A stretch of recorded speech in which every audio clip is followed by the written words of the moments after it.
Come on, man. Will we make history by electing America's first woman president, or will we try to turn back the clock by endorsing the fear and loathing, racism and misogyny of the orange billionaire who brags about sexually assaulting women? There's no record that he's supported minimum wage or supported collective bargaining or invested in poor communities, and then suddenly he's going to be the champion of working people? Come on, man. Flying around everywhere, and all he had time for was celebrities. And now suddenly he's acting like he's a populist out there. Man, I'm going to fight for working people. Come on, man. Finally, it's American voters who will speak. Organized labor is working right up to the end with a targeted get-out-the-vote effort for Hillary Clinton to make sure labor's voice is heard. AFL-CIO President Rich Trumka says it's crystal clear what the best choice for working America is. I believe with every fiber of my being that Hillary Clinton is the woman for the job. She put forward the most aggressive plan for infrastructure since World War II, to the tune of millions of good new jobs. She'll reinvest in urban America to create jobs and opportunity, and she'll make sure workers can form and join unions freely and fairly. On the ground, AFL-CIO Vice President Tafari Gebre says that Latino voters are motivated and organized to vote against Trump.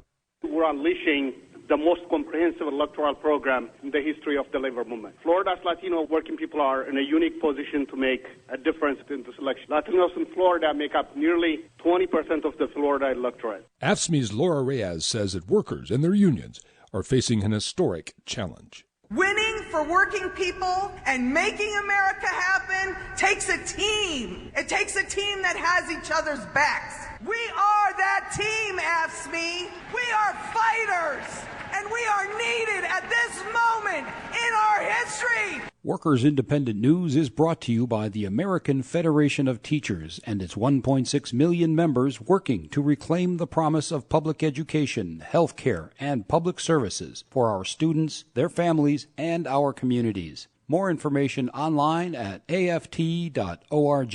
You've been listening to WIN, Workers Independent News. For more information, visit laborradio.org. Where common sense, reason, and community come together. The Rick Smith Show. Now, people, because together we will stand, every boy, every girl, and a man. Welcome back to the Rick Smith Show. Check out the website, thericksmithshow.com. Questions, comments, something on your mind, you can email me, rick at thericksmithshow.com. So, one of the things that I wanted to talk about today is, starting tomorrow, what are we going to be doing? Hopefully everyone got out, voted, or on the way to voting. But tomorrow begins the real hard work. If you think the last 2 years of getting to this point was tough, I think the next 2 years, the next 4 years, that's going to be where the real work begins. And I thought it'd be good to be talking about policy, which is why we've asked Roy Ulrich to come talk with us. He's a lecturer at the Goldman School of Public Policy. He's also a policy analyst with Demos. He's also a member of the Patriotic Millionaires. Roy, thanks for taking time for us. Good to be with you. So, as I've been saying, it's my thought that, starting tomorrow, after this election is all done, the real heavy lifting of how do we bring this country together, how do we create a prosperous economy, and how do we solve some of our problems? Well, first we have to put back the broken pieces from this campaign and election. It has been, in my memory, a not just hard fought, but beyond that, a catastrophic election in the sense that it has brought our country down in so many ways. There are people in the United States, many of whom support Mr. Trump, whose lives have been shattered, and the parties, the Democrats and the Republicans, have not come to their help. The traditional ally, the Democratic Party, has not been there for these people. And it's important that it start doing that. It's important that it start talking about really increasing the minimum wage, enforcing antitrust laws, doing the things that Democrats traditionally, even in the New Deal, did. And somewhere along the way, the Democrats, starting, I guess, with the post-Watergate babies, started looking elsewhere, doing other things. And a part of that was the need to raise large amounts of money from donors who may not have been looking out as much for the working class as Roosevelt was during the New Deal. Right. And look, a lot of that stuff I think is really important. And the fact that I had an opportunity today to talk to a lot of Republican voters, once you get past the rhetoric, once you get past the heated discussions on who and start talking about what, I think there's a lot of common ground where if we were able to have those conversations and able to start talking about what kind of a country we want to push through, I think there's support. I just don't think that we know it yet. I hope you're right. I mean, I think that the country is so polarized, and that polarization shows up in Congress. And the polarization may get worse because Republicans will lose about 10 seats in the House, and where are those seats going to be? In areas where the Democrats pose a challenge. For the Republicans who are in safe seats, they can continue being obstructionist, because they suffer no consequences for doing so. And at the end of the day, for me, it's about, a big part of this also 2020 with the gerrymandering, because there are too many safe districts where you can be as crazy as you want to be and no one holds you accountable. I think that's one of the first things. And the other thing is, look, we've got to take money out of this system. It seems like those who can raise the most money seem to be the ones who are bombarding our airwaves and bombarding us with the kind of things that we've seen. I think the second point is obvious. I mean, reducing the influence of money in politics has been a long desired goal by many reformers, including myself. I've been active at the national and state level in Common Cause and trying to do that for years. But redistricting is essential. I mean, the Republicans got a head start here in 2010 because in 2010 they did a smart thing. They elected state legislatures around the country that were mostly Republican dominated, even if the makeup of the state's voters was equally split, because the members of the state legislature were largely Republican. They were able to create districts, as you just suggested, that favored Republicans. And the Democrats, frankly, aren't going to be able to do anything about that until 2020. And that's because of what the Republicans have done.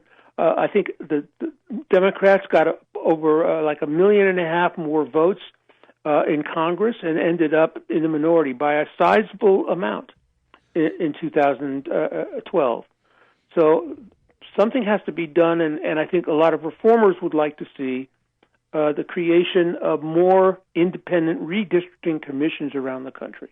And because I don't want the swing to go the other way either. I don't think it's good to have these wild swings ideologically from one side to the other I don't want the Democrats to gerrymander just like the Republicans have done. Right.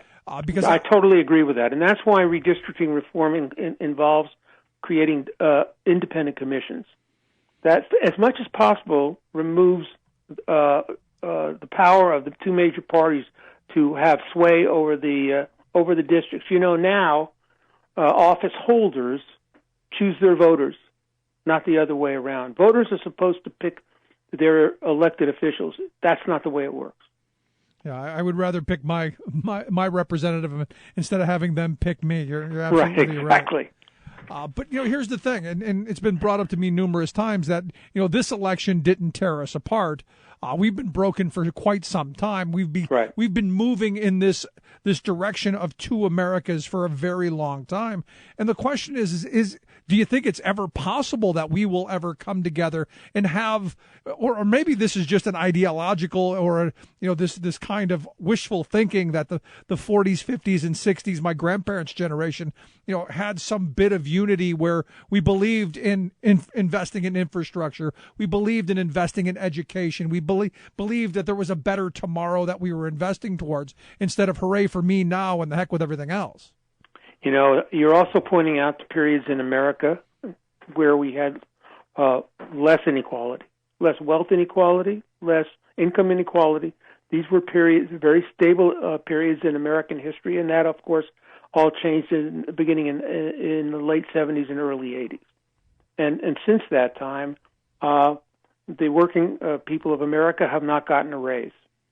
And so you're pointing to a period when we had less inequality. So fighting to change that through the tax code and elsewhere, and making sure the rich pay their fair share is a very important goal, I know, of Hillary Clinton. And hopefully the Democrats will be on board doing that.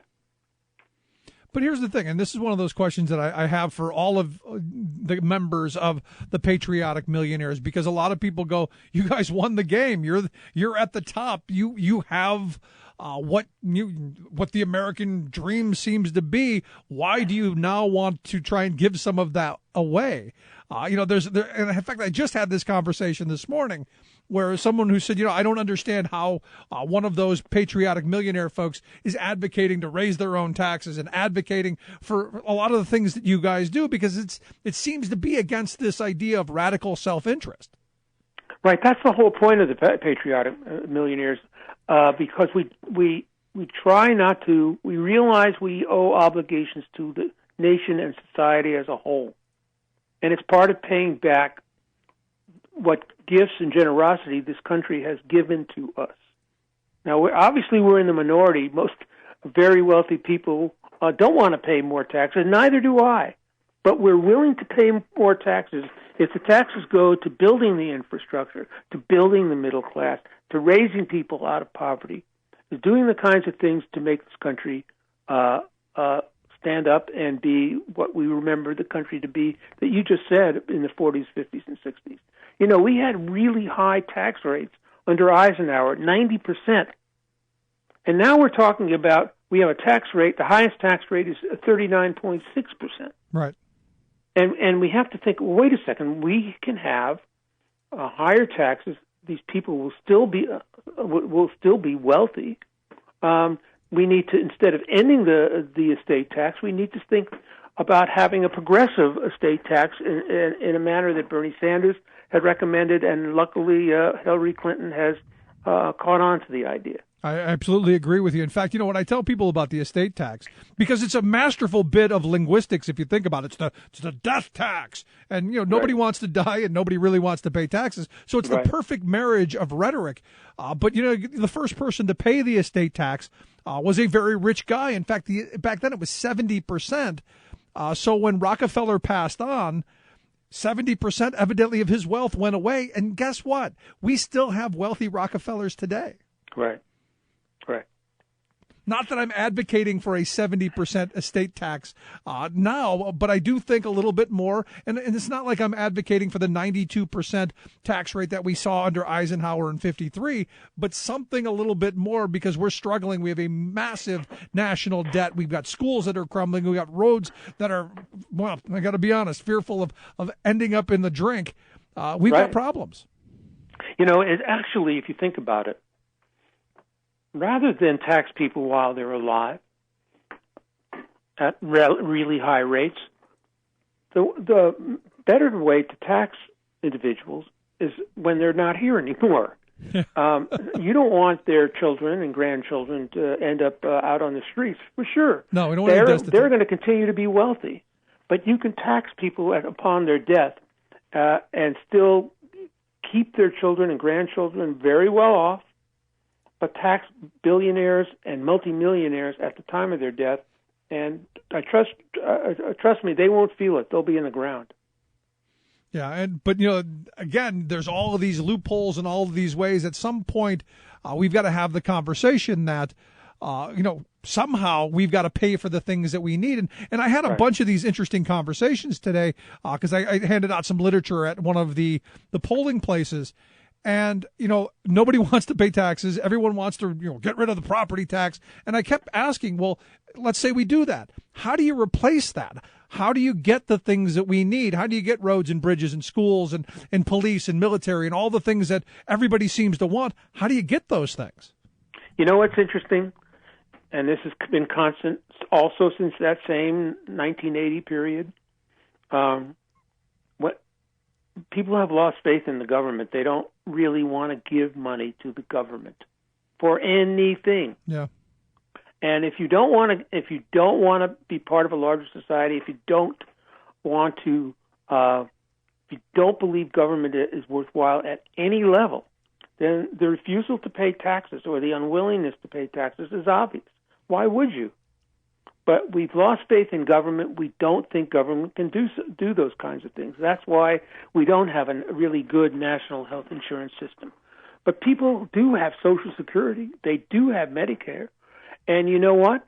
Those are very efficient and well-run government programs. And we should recognize that they are that and applaud them for that.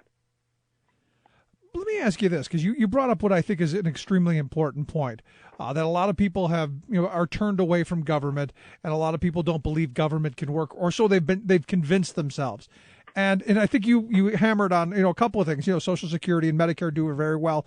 And in fact, when you throw programs out to people, they go, "Oh, really? That's a government program?" They go, "Well, that's not so bad." How much of it do you think is the last 30, probably the last 40 years of everything public is bad and everything private is good? That kind of messaging we've seen come out of, I would argue, the wealth class of this country. Well, it came out of places like the Heritage Foundation. and think tanks on the right, which have hammered away at the idea that the government can do any good. When Ronald Reagan came into office, all of these right-wing think tanks came along, Cato Foundation, Heritage Foundation, and their agenda was to make sure over time that we turn public functions into private functions. A good example of that is a prison system, right? And it was the Obama administration is to be applauded for saying we're no longer going to be using private prisons. Prison is a place where public judges elected and otherwise, who are public officials, send people. I don't want them to go to private places because I don't think they will. I think having private prisons goes against the grain of what we want our criminal justice system to be. And I would argue education, where we're heading quickly right now, is towards privatization of our education, our public schools. That's another place that I don't want to see in the hands of profiteers. Right. Because at the end of the day, I mean, there's got to be a push, and this is where maybe this is part of what your goal is to talk about the positives that come of having a strong commons, of having a strong safety net, of having a strong, prosperous working class. Those are messages I think that have to be told. Right. And then the question is how do you get there? Well, let's talk about that, because I think that's really very important. We can talk on for hours and days about our goals and where we want this country to go, but we have to reform Washington. We really need to reform the system that has brought us there. It's dysfunctional. Because, as Thomas Mann said in his book, it's worse than it looks. It is. We have a dysfunctional legislative branch. Right now, we have a Supreme Court which is functioning at 4-4, which is, in some cases, means they're not going to render final decisions when they're deadlocked. The executive branch is hampered. Certainly, the president has authority to do executive actions, but those are limited.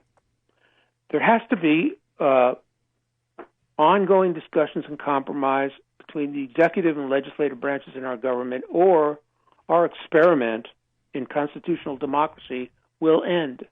It's as simple as that. Yeah. It's scary. And we need to make sure, we need to figure out a way that happens. And it's important that people who are not in Washington urge their representatives, whether they are Republican or Democrats, that they need to come to the table to reach solutions to common problems. Because if they don't, and we continue on the way we are, then the country will continue to suffer.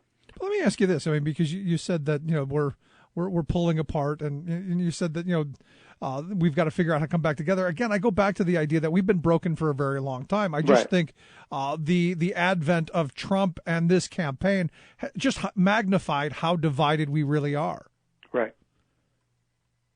So it's again, I think the as I've been saying, the difficult part in all this, the heavy lift, is going to be tomorrow, and that's why I'm glad to hear there are groups like yours out there saying, "Hey, look, we need to have a strong commons. We need to have a public discussion on how we move forward." And at the end of this, we all want the same things. I think we all want good, safe schools and good neighborhoods and infrastructure that is good for commuters and business. I just think there's so much that we can agree on, or I hope we can agree on, that the stuff that divides us doesn't seem to be all that great. It starts tonight. What will Mr. Trump say, assuming he gives a concession speech? And I don't think he will. My fingers crossed about that. What will he say? If he's uncharacteristically polite and able to acknowledge the loss that he suffered and acknowledge Hillary Clinton as president, that would be a great start. Yeah. I don't know what he's going to do. I'm expecting a temper tantrum. Yeah. Yeah, and in fact, I don't see a concession speech. I don't see the call, the congratulatory call. I don't see that. Right. And so maybe I'm wrong. Maybe you're right. Where do his 50 million followers go? What do they do? And that's the big question. Yeah. Well, because a lot of those 50 million have representation in Congress, especially in the House. And where do they go? What do they do? It's imperative that Hillary Clinton go on a listening tour to Appalachia, to places where she is not liked, right, and listen to the people. And as much as I'm not a big fan of Hillary Clinton, I do think that is something that she's not just capable of, but something that she would do.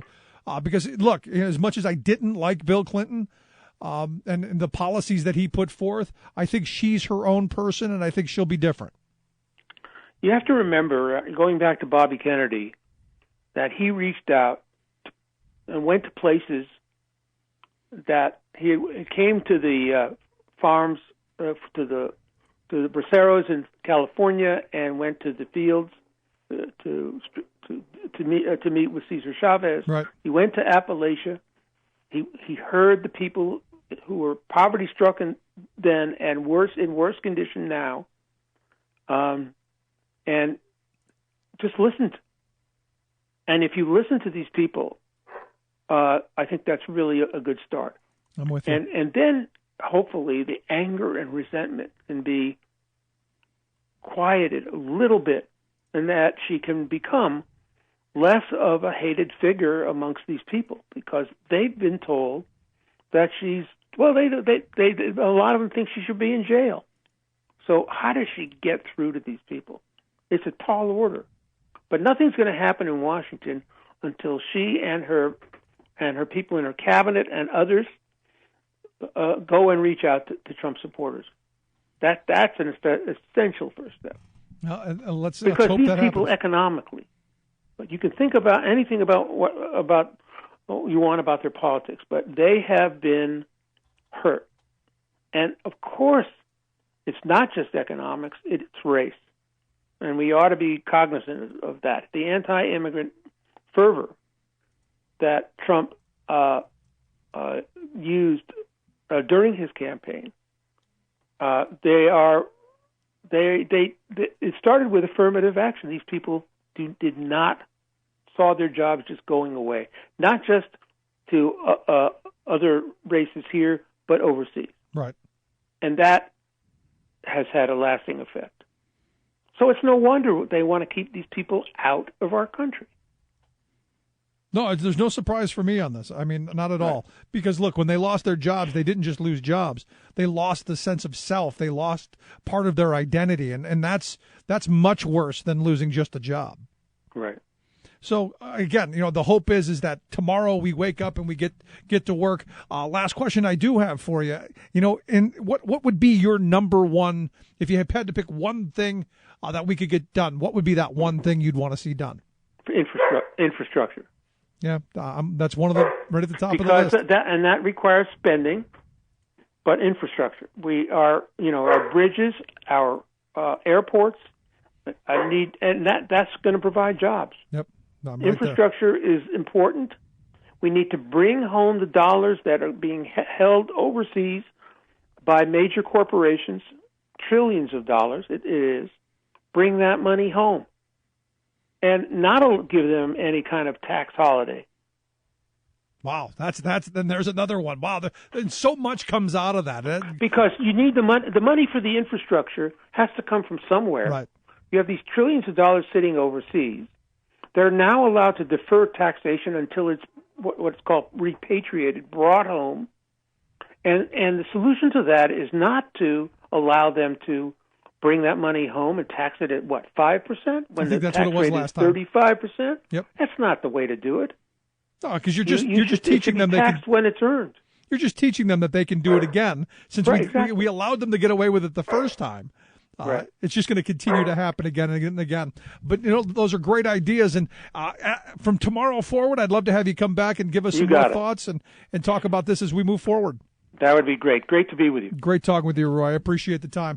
Roy Ulrich, lecturer at the Goldman School of Public Policy, also the policy analyst for the group Demos, and a patriotic millionaire. Quick break. Right back. Stick around. You're listening to The Rick Smith Show. For working people. Come to talk.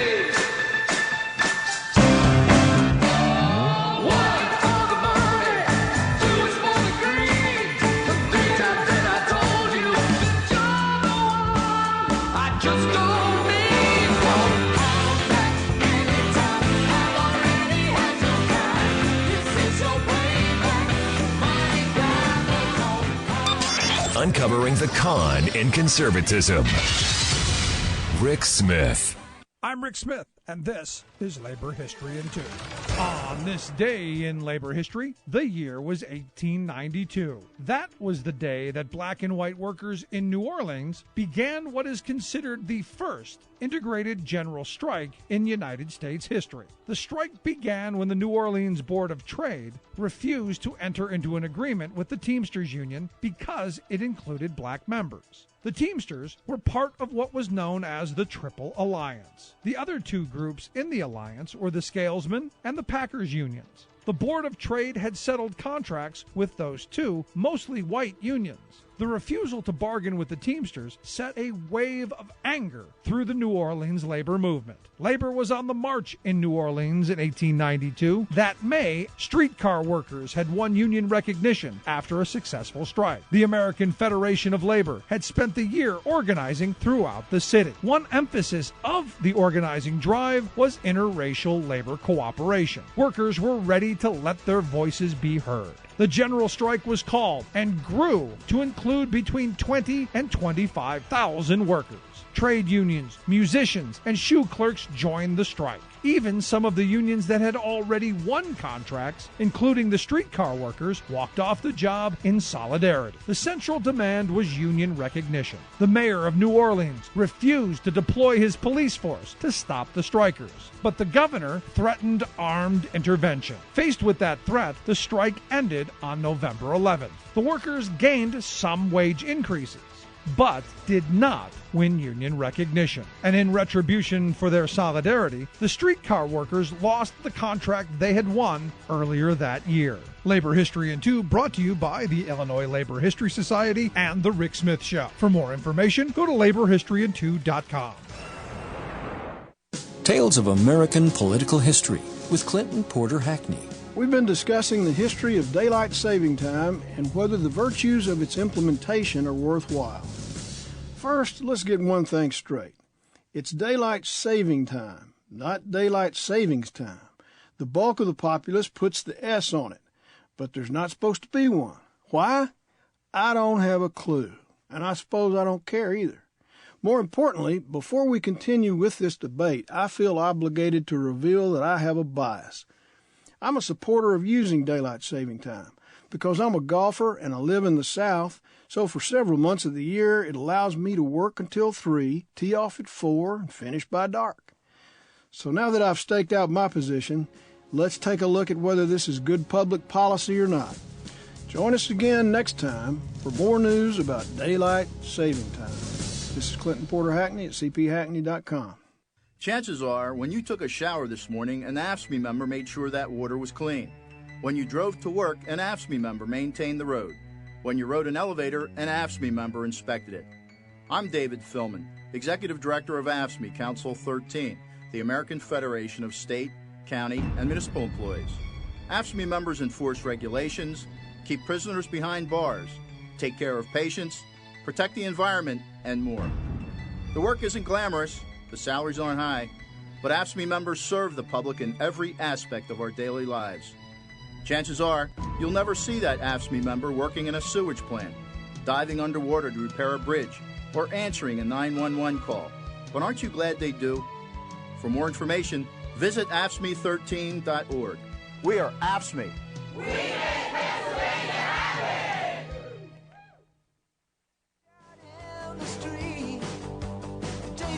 Okay, yeah, throw him out. Throw him out into the cold. You know,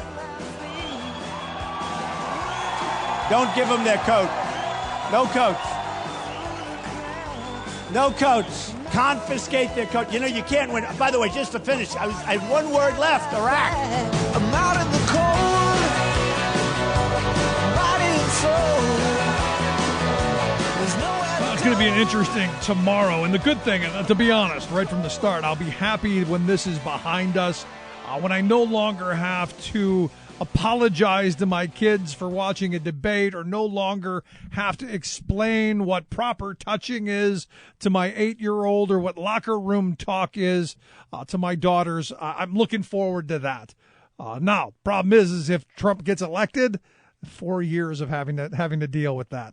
Sad stuff. Now, the question, as I've been saying, I think tomorrow begins the real work of figuring out what kind of a country do we really want to have? What kind of policies do we need to be pursuing? And I thought it'd be a good opportunity to reach out to our friend David Madeline, Senior Fellow with the American Worker Project over at American Progress, also the author of a great book, Hollowed Out, Why the Economy Doesn't Work Without a Strong Middle Class. He's also written a piece for Real Clear Politics, a path forward for the middle class and the country. David, thanks for taking time for us. Rick, thanks for having me. Quite a list of accomplishments you've got there, but at the end of the day, I think me sound good. Yeah, I think absolutely we need to have a strong, prosperous middle class. And while I was out talking to people ready to vote, waiting in line an hour to vote where I was at, they all agreed we need a strong, prosperous middle class. The question is, on the right and the left, how do we get to that point? Well, I think in your lead-in, you were hitting the nail right on the head. There's a lot of anger out there in the public. And some of it, I think, rightly so, because policies and the economy have been failing people for the past 30 or 40 years. We have stagnant wages, we have record high inequality, and sadly, the state of the election is not something that, it's a lot of things to be sad about, but we also haven't had a real discussion about what to do about it. So I think we're going to finally start having that tomorrow. And the kinds of things I think we should really be doing is, first, we should have a real discussion about job standards and workers' rights. So that's everything from being able to raise the minimum wage to being able to join a union without fear. But I don't think we can stop, and that's clearly a huge start, but I don't think we can stop there. I think we need even more systemic reforms, and that includes everything like equalizing political power. Much of the anger is out there is because people feel powerless. The economy is not working for them, but they also feel that government is not working for them, that it's captured by the rich, and so we need to really rein in the money and influence of the wealthy and enable everyone else to have some better footing in democracy. And I think that's key because it enables all of the kinds of policies we need to happen as well. We also need to make the tax code more progressive, and we need to make some investments in public goods and very broad definition of public goods, everything from sort of early education to our roads and bridges and tunnels. Yeah, and there's a lot to do, but sadly, I spent like 5 hours this morning handing out literature in a very Republican district with a lot of very angry Trump supporters. And, I generally like to believe that we all want kind of the same things. The difference is, how we get to that place. I'm beginning to question that a little bit. As I talked about minimum wage increases with folks on the line, they were adamantly opposed to, no, they're not smart enough to make more than that. And just a lot of talking points that, I worry that we've so diluted the voting populace that there's no coming back together. there's a lot to be worried about. This is certainly the most divisive election in my lifetime, or that I've even read about in quite some time.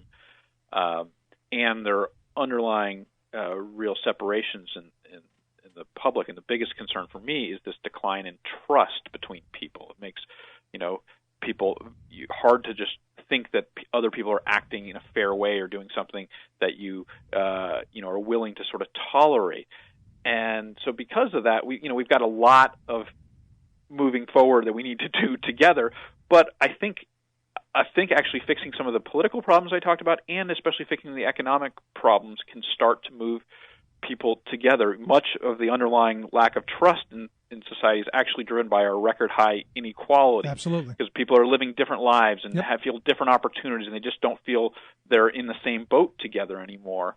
So I sense some optimism there. I also sense, I think you can look to some of our history. United States has been very fortunate in its past that each time in our past when we've had these great moments where the sort of nations in political crisis and could be divided, we've taken the right steps and been able to sort of hang together and make our country the best, strongest around, whereas other countries have chosen the divisive path and voted in dictators or what have you, and we have been able to hang together. And so I think that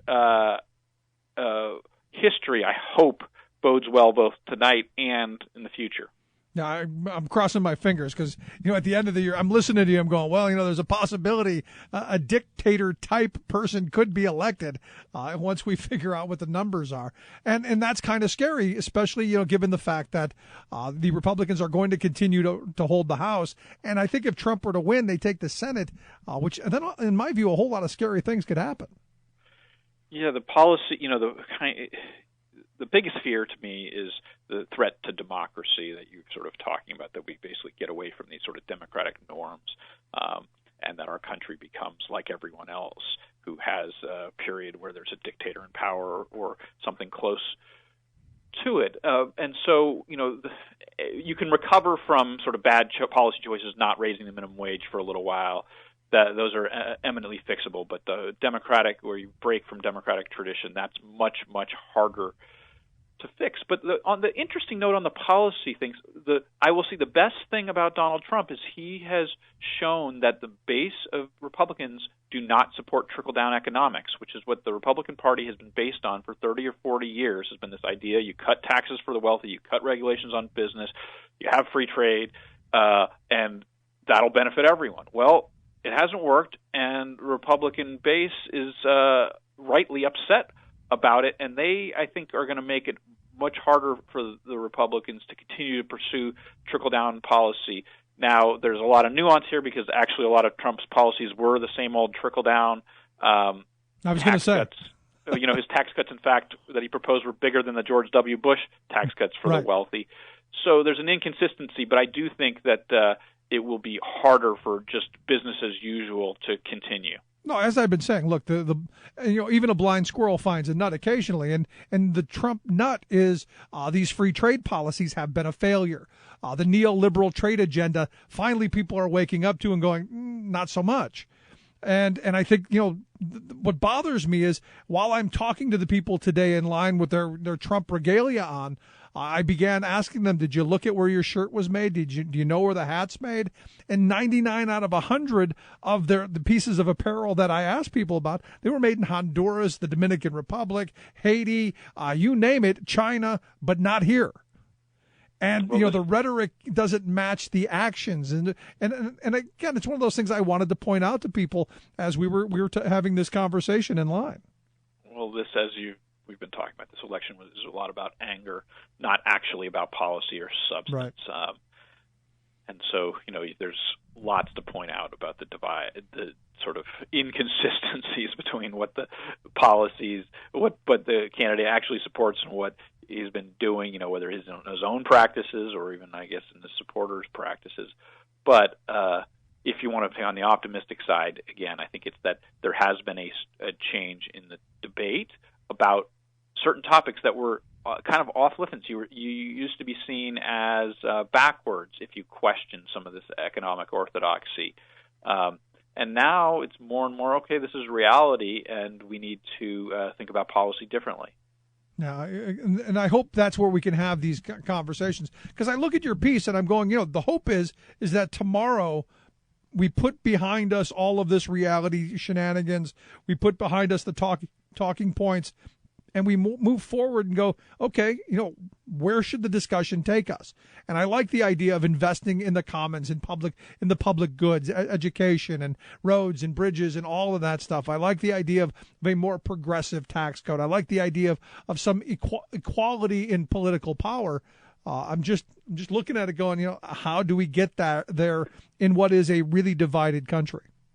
Well, that's the big question. I don't think anything will change immediately. I think it's going to be a slow rebuilding process. But I think the optimistic take here is that you have a lot of people that were upset and scared by this election and will want to start doing things differently.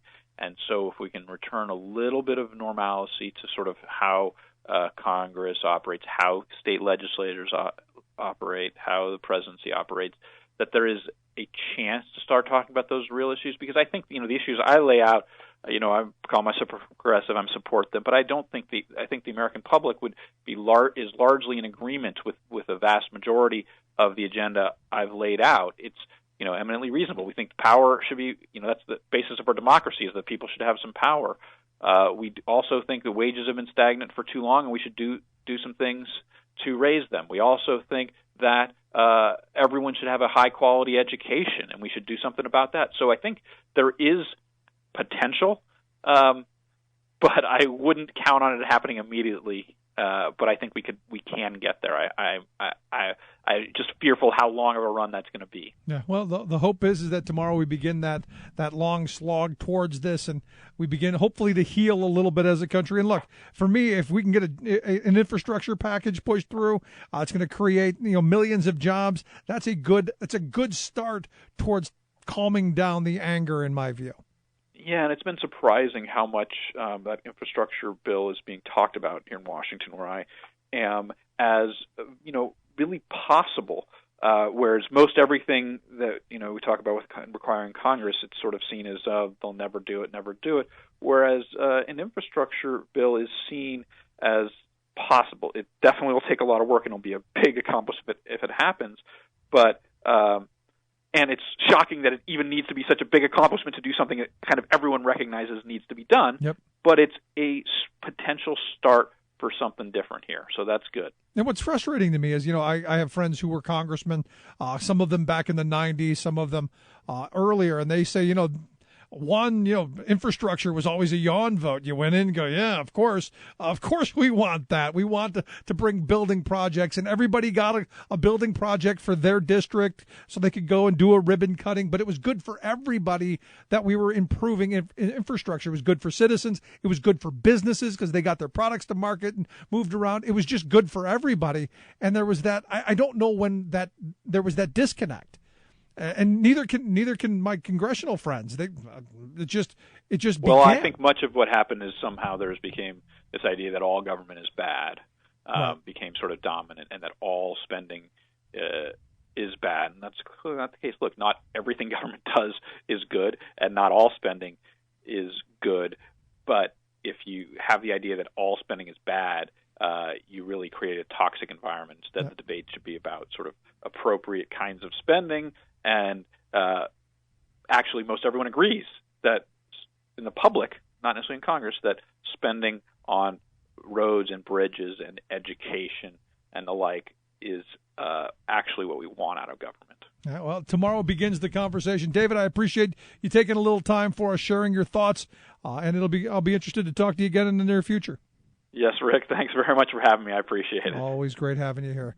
David Madlin, Senior Fellow with the American Worker Project over at American Progress. Also the book, Hollowed Out, Why the Economy Doesn't Work Without a Strong Middle Class. Quick break. Right back. Stick around.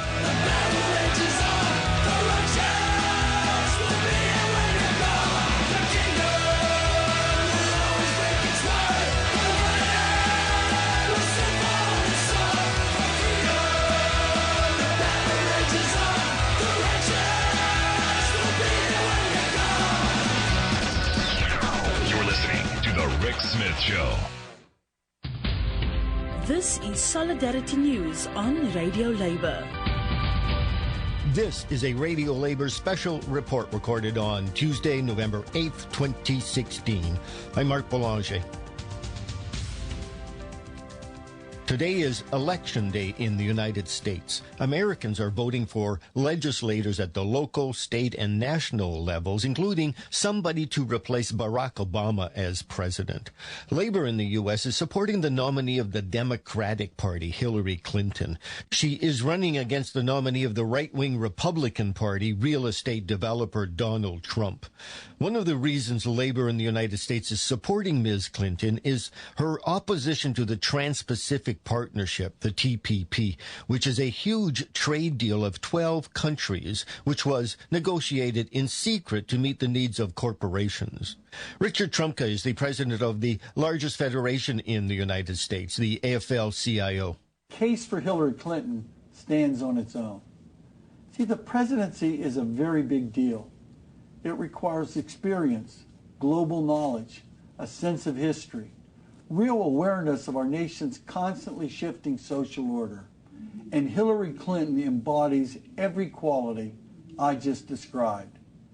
Hillary has the ideas, experience, and drive to transform our economy into an engine for shared prosperity. For example, after carefully reviewing the TPP, she came to the same conclusion we did, that it's a bad deal for America's workers. She put forward the most aggressive plan for infrastructure since World War II, to the tune of millions of good new jobs. She'll reinvest in urban America to create jobs and opportunities. And she'll make sure workers can form and join unions freely and fairly. My family spent 3 generations in the coal mines of Pennsylvania. I know the feeling of setback and struggle. And I understand those who are skeptical about our institutions of power. And I share the frustration of every working person who busts their butt only to fall further behind. It's us, America's working people, who will get our country back on track. But we can't do it alone. We need a president who will empower us to reach our full potential. I believe with every fiber of my being that Hillary Clinton is the woman for the job. Hillary Clinton has been energetically courting the labor movement in her bid to become the 45th president of the United States. She spoke to a national conference of the American Federation of State, County, and Municipal Employees, AFSCME. When I am president, working people will always have a seat at the table and a champion in the White House. Because I believe that when unions are strong, America is strong. Unions help build the strongest middle class in the history of the world. You pioneered the basic bargain that made our country great. You know what it is. If you work hard and do your part, you should be able to get ahead and stay ahead. And you've been on the front lines of the fight for affordable health care, safe working conditions, fair schedules, and fair wages.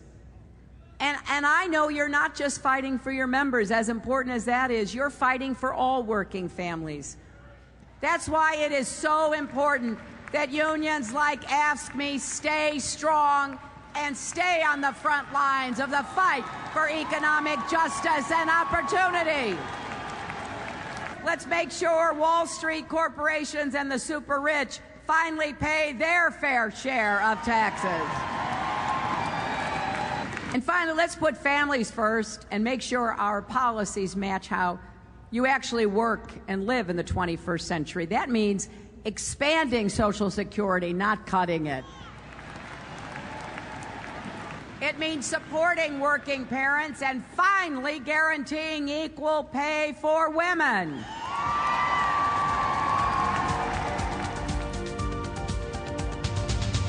And that's it. International labor news you can use. I'm Mark Boulanger. Thank you for listening. And remember, it's all about global solidarity.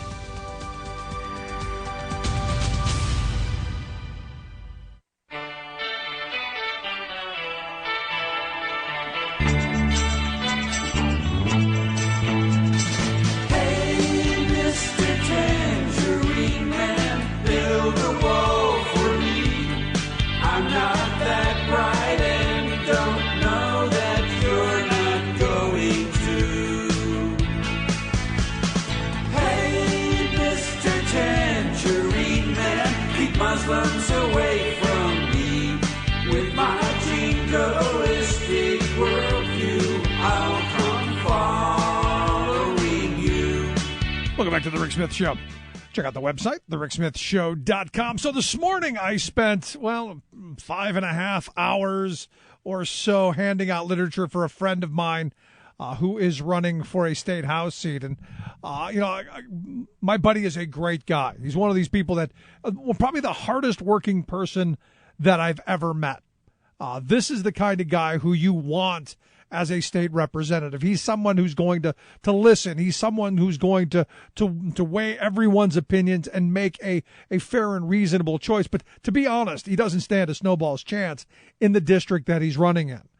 And they sent me out to the most Republican polling place to hand out literature and make the pitch, saying, look, this guy, he's a veteran. He's a lifelong resident of the area. He's worked for, one of the big companies all these years. He's done all this charity work. He's really a thoughtful, great guy, wants to do something on property taxes to help seniors. There's tons of great policy behind him. And he's running against a guy who's just, in my view, one of the most horrible people that I've ever met. You can go down the line, tax cheat, wife beater, you name it, all down the list. And just really, just someone that I can't possibly justify being in that position. But because he's got an R behind his name, we love him. Ran on term limits, now against term limits. Ran on, I'm not going to take a pension, took a pension. Ran on, I'm not going to take all of the perks, takes all the perks. One of those politicians who make them all bad. But I had these conversations with people as I'm, because there's a huge turnout today. And I'll be honest, I have never met a larger group of angry, rude, people filled with the highest levels of incivility. It's mind-blowing to me that these are folks that, I would see as my neighbors. And I'm sure in another context, they were all decent, honest, good, hardworking people.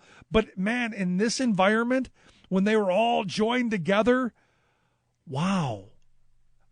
Especially when you look at the fact that, these are folks who the majority of them throughout their working lives have been fairly well compensated, have had fairly great opportunities, and they're still angry. And a lot of it comes back down to, look, you've had stagnant wages and you've had, stagnant opportunities. And these are people who, they grew up, most of the people that I talk to who are the really angry ones. These are folks who, honestly, they grew up at a time where their kids were supposed to do better and their grandkids were supposed to do better. And Trump has given them somewhere to put their anger. The trade issue became something that they just realized. And I've been screaming about our horrible trade deals for years now. They've just now come around to it. And what's interesting, again, you go back to, he's going to fix our trade problems. Okay, you're wearing a Trump shirt. Do you know where it's made? Well, no. Do you mind if I look? Well, it's probably made in the U.S. I go, well, let me look. Honduras, Bangladesh, Dominican Republic, Haiti, Vietnam, China. I found one item, and it was a hat that actually came directly from the campaign. One hat made in the U.S., just one. Out of probably 150, 200 people that I asked. And what was interesting to me is that didn't at all stop them. I met a bunch of women with we love Trump. And I go, do you mind that, he said these things? Well, no. I go, well, then do you mind if I grab you? Which, again, my wife said, you didn't. And I go, I did, to one woman who was really obnoxious. I said, well, then if you want to live in Trump world, can I walk up and grab you by the private parts? You mind? How about your daughter? Can I grab her? Because I'll be honest, that's one of the things that I find most deplorable. But again, you justify it away. To me, look, there are things. Look, I voted for Hillary. There are things I'm not thrilled with, and I can articulate that, and I will. But this kind of fervor that I saw come out of these folks, it's going to be interesting to watch the downfall if he is elected. because there's no wall being built. It's not going to happen. And we're going to be a much more divided country. Not that I know if that's possible. And it was interesting. There was one guy, cracked me up. He was a guy, he's 65 years old. He said that he thought that no one under 50 should be allowed to vote, which caught the ire of all of the old folks around him, because I was there from the time it opened until just about 1 o'clock.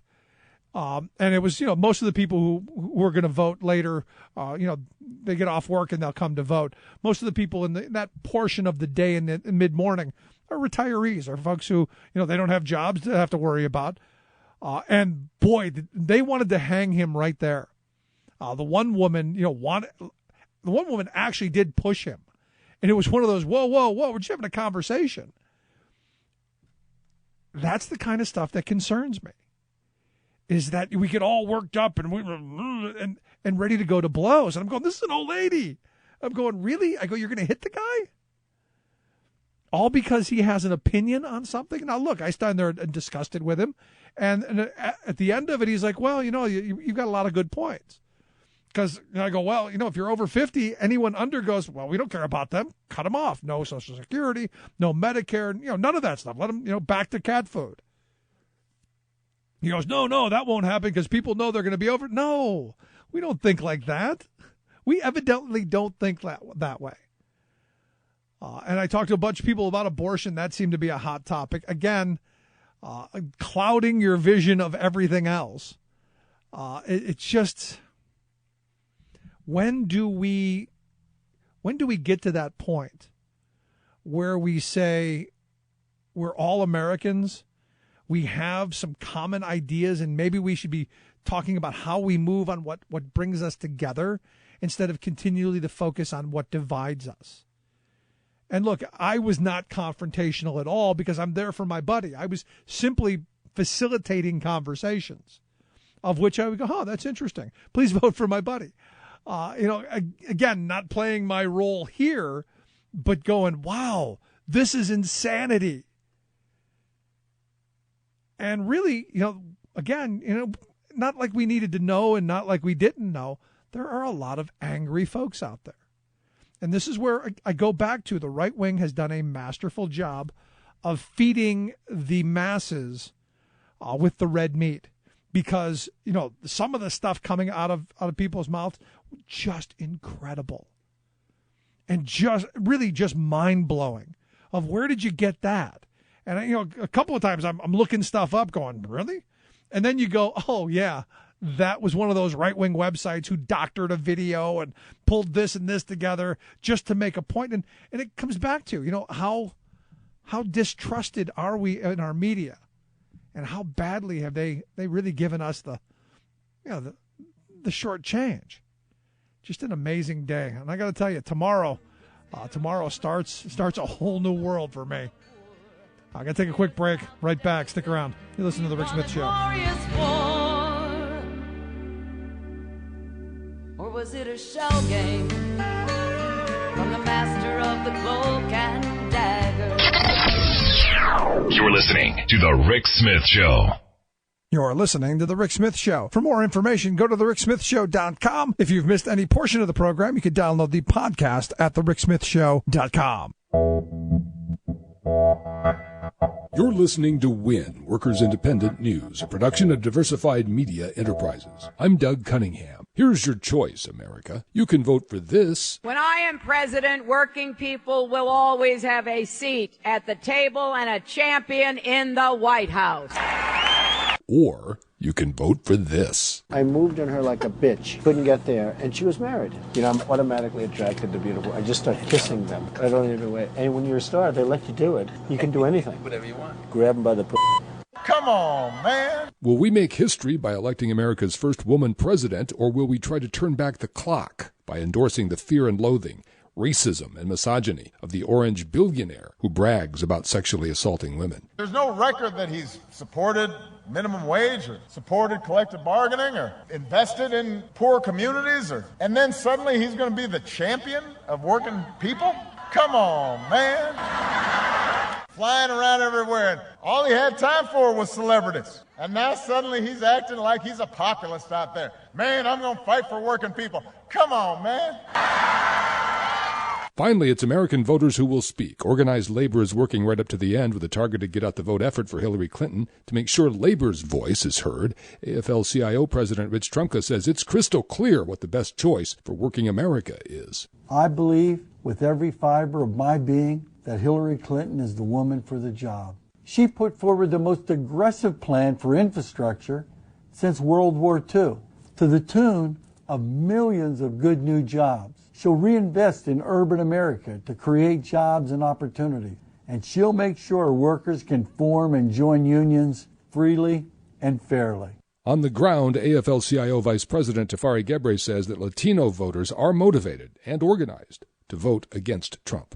We're unleashing the most comprehensive electoral program in the history of the labor movement. Florida's Latino working people are in a unique position to make a difference in this election. Latinos in Florida make up nearly 20% of the Florida electorate. AFSCME's Laura Reyes says that workers and their unions are facing an historic challenge. Winning for working people and making America happen takes a team. It takes a team that has each other's backs. We are that team, AFSCME. We are fighters, and we are needed at this moment in our history. Workers Independent News is brought to you by the American Federation of Teachers and its 1.6 million members working to reclaim the promise of public education, health care, and public services for our students, their families, and our communities. More information online at aft.org.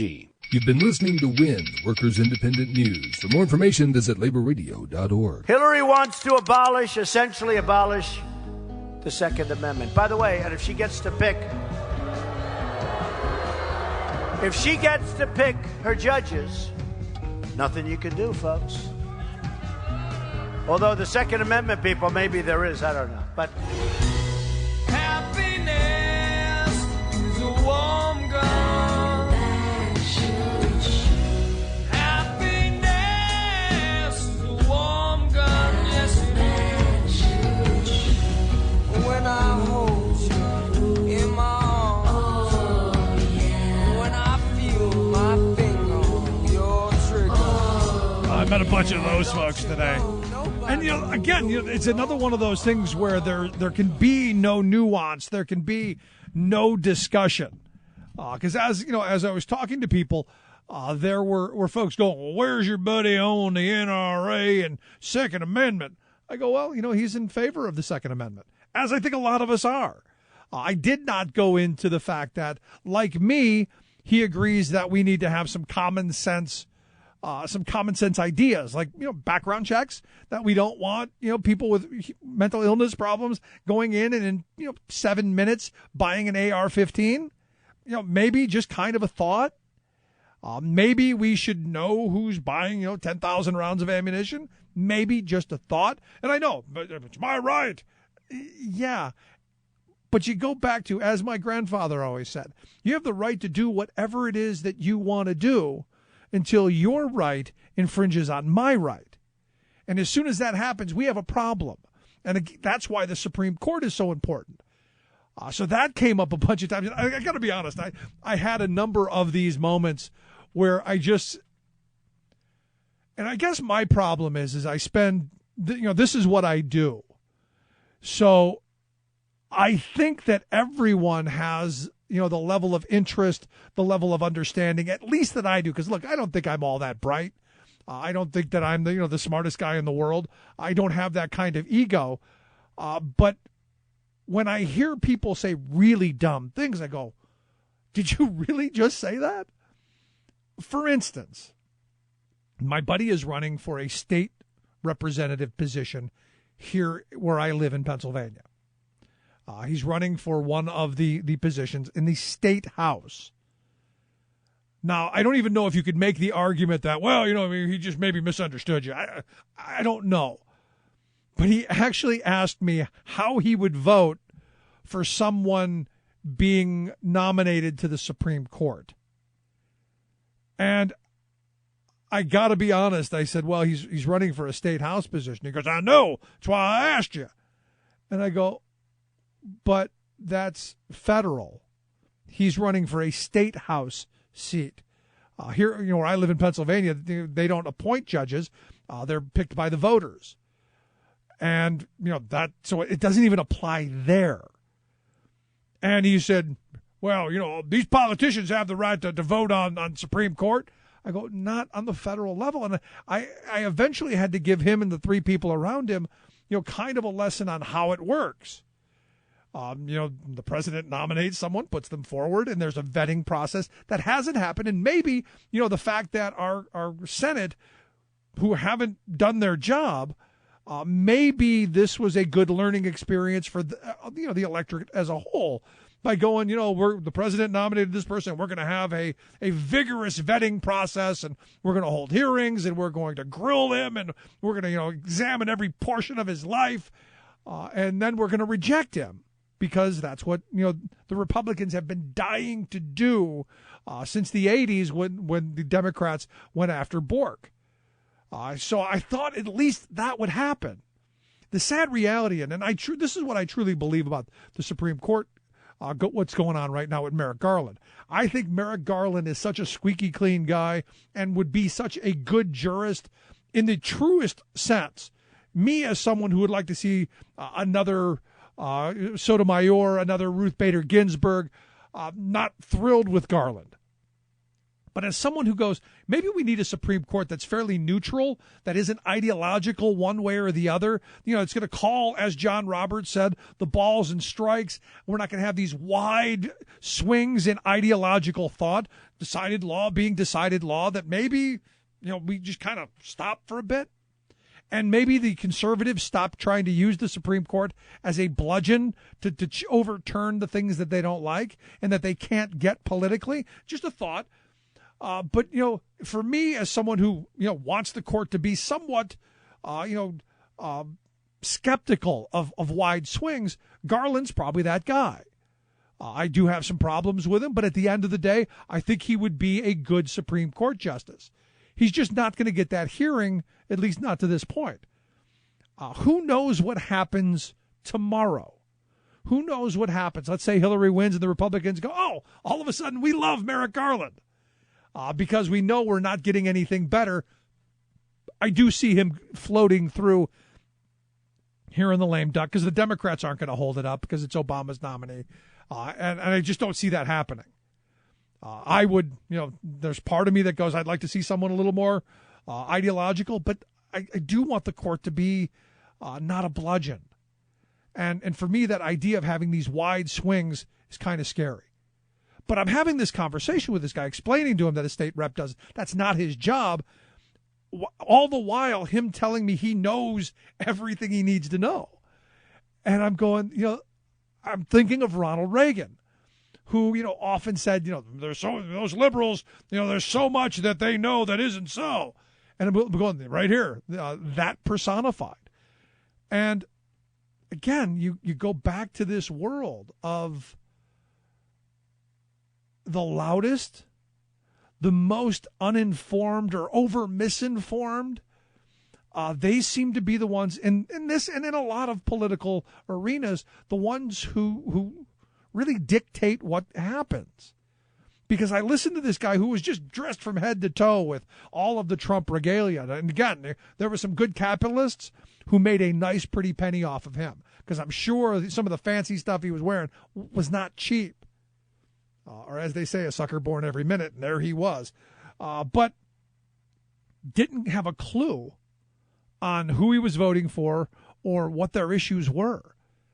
He knew Trump. I'm sure voting Trump. But nothing down ballot. And you couldn't have a conversation. And this is one of those things that has left me kind of frustrated because I would go through my buddy's resume. He's a veteran. He's a lifelong resident of the area, does all this charity work, is a good, honest, hardworking, decent guy. Someone who would work every day to reform, taxes for seniors and would reform property taxes and would do all these great things. And all they want to know, what is he? I go, he's He's a wonderful human being who has the best interests of we the people at heart. He doesn't need the job. He's a retiree. He wants to do this because he loves his state and he loves this country. But what is he?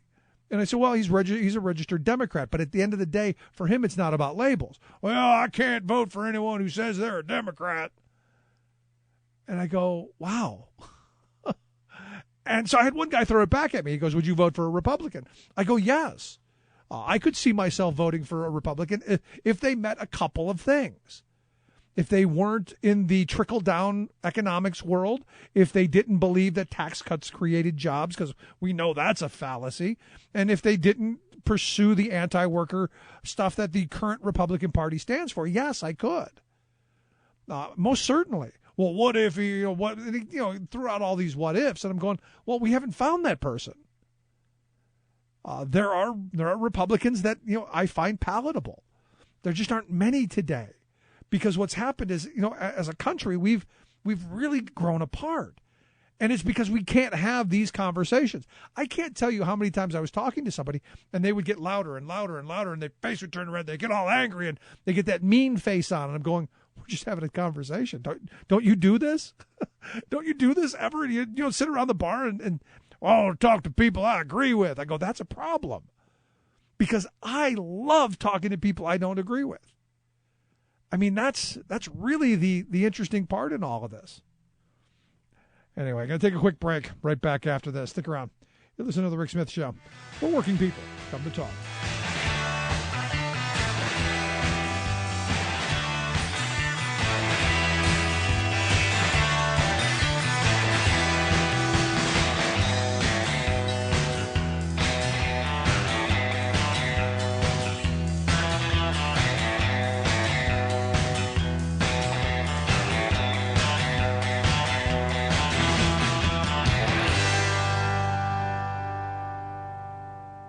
I'm Rick Smith, and this is Labor History in 2.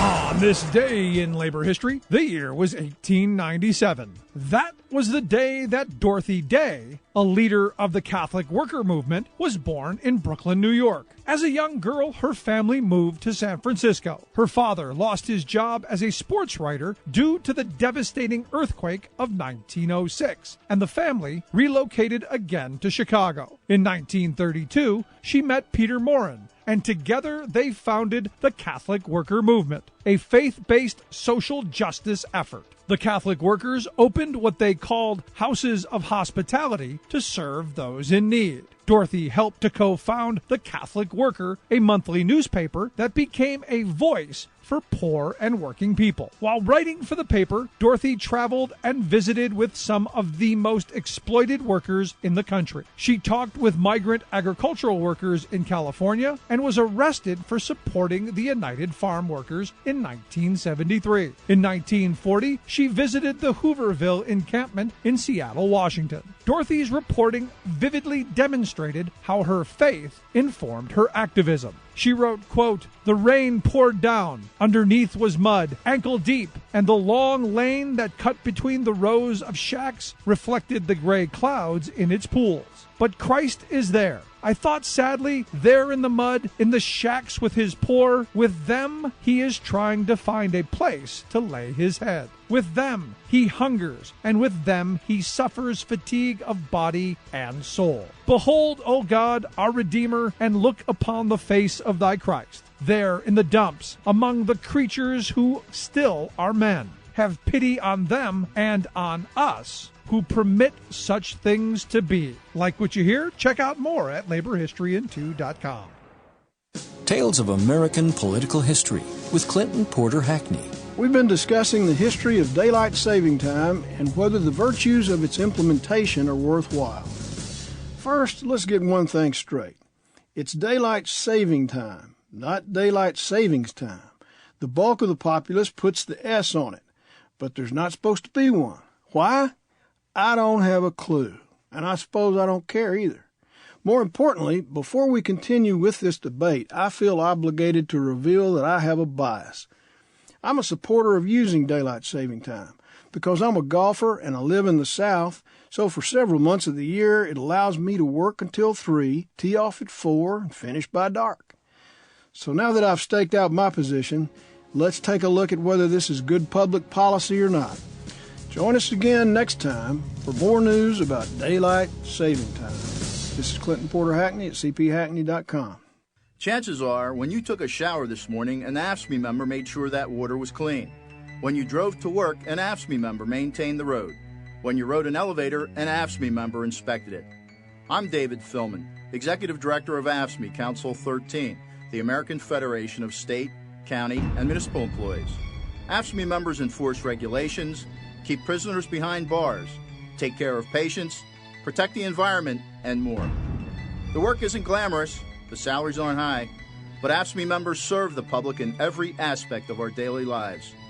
Chances are, you'll never see that AFSCME member working in a sewage plant, diving underwater to repair a bridge, or answering a 911 call. But aren't you glad they do? For more information, visit AFSCME13.org. We are AFSCME. We make Pennsylvania happy!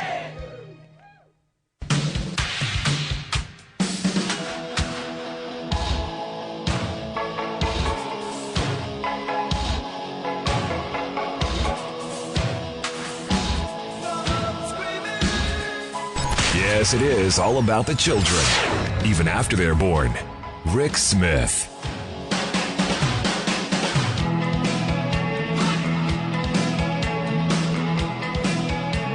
Yes, it is. It's all about the children. And, again, I was taken by the number of people like me who bring their kids to the polls, because I think it's so very important that our children at least learn how we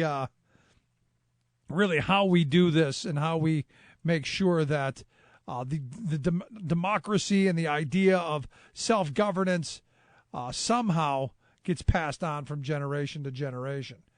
I'm all in favor of that. And look, I've been taking my kids to the polls for quite some time.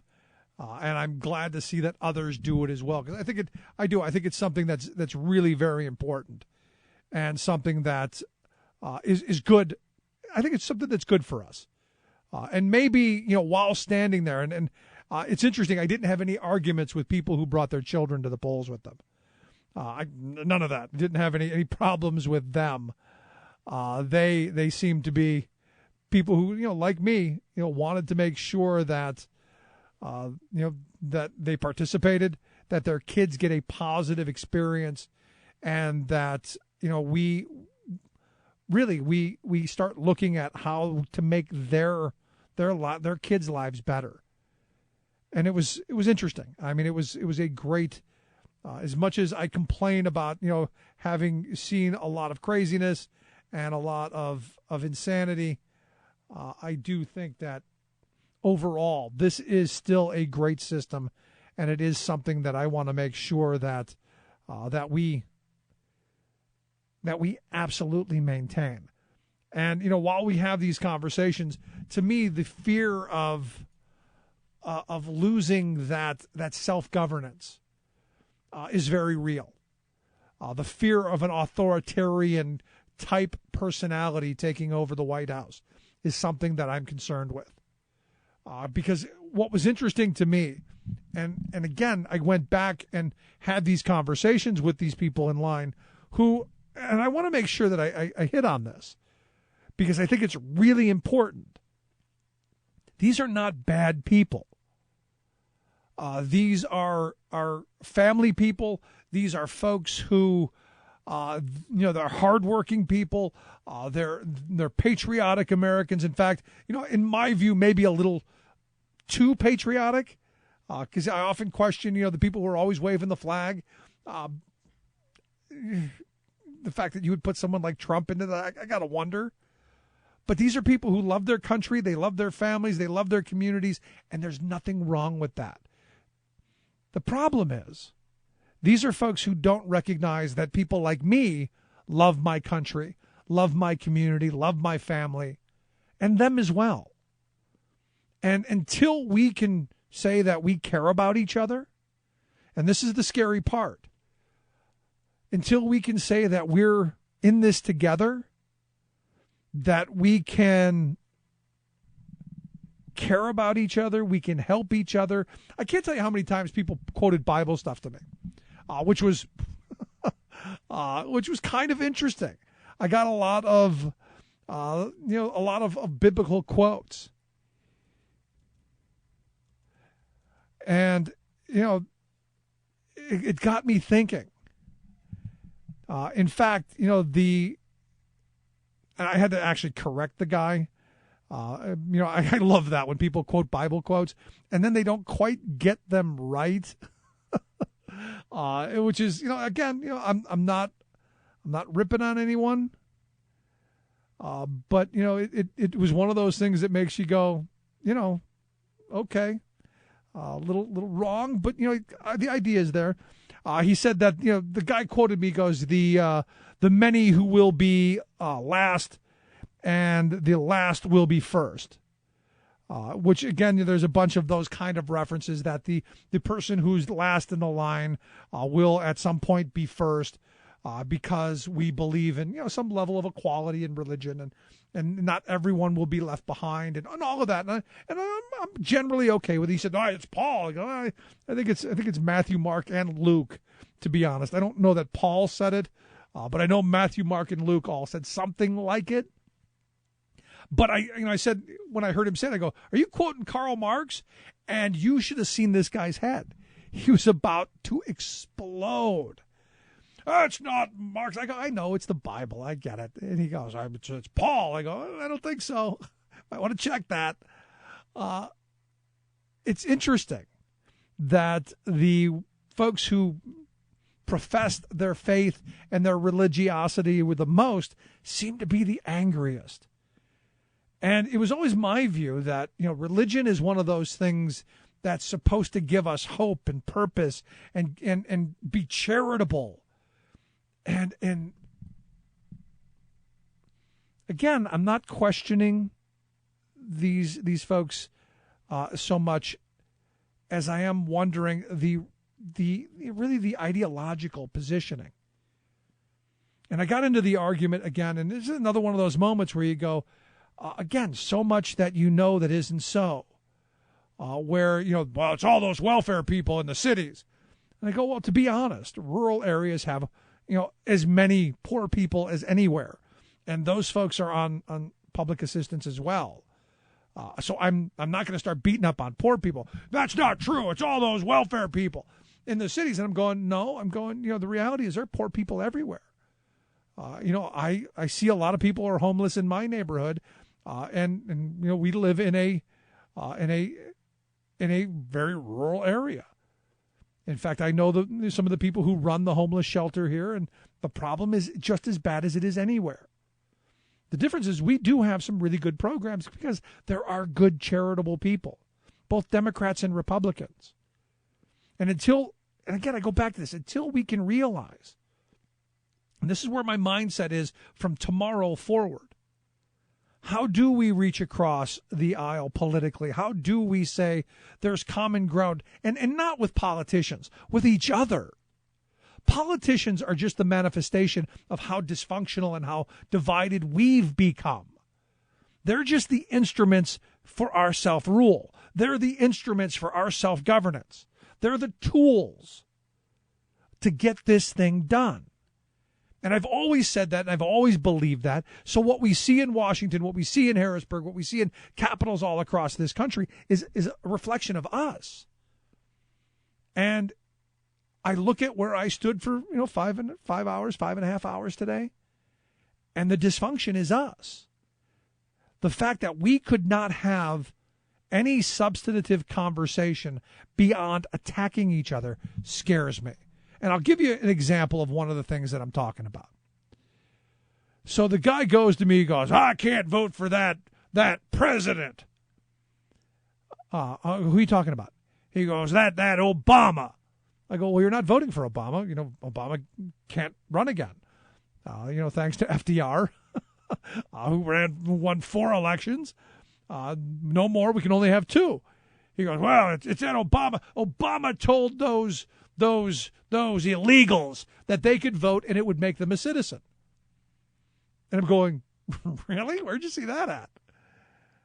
He goes, I saw it on the internet. I go, and everything on the internet is true. So I said, well, explain it to me. Tell me what you think he said. And he said some Hispanic woman asked him a question about undocumented people voting. And the president said, if you voted, you're a citizen.